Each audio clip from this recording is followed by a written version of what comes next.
నమ శివాభ్యాం. శివస్వరూపులైన ఇరువురికి నమస్కారం. అమ్మవారిని పార్వతిని చూడండి. నేను అక్కడ కూర్చున్నంతసేపు, నన్ను పిలవకుండా ఉన్నంతసేపు నేను చూస్తూ ఉన్నా.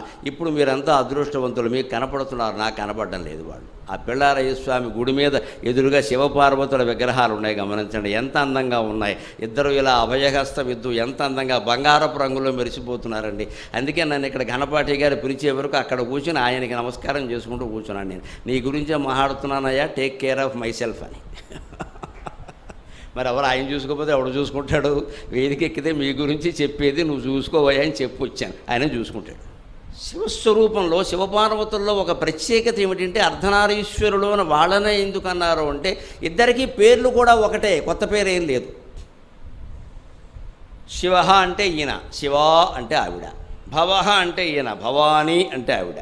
శర్వ అంటే ఈయన, శర్వాణి అంటే ఆవిడ.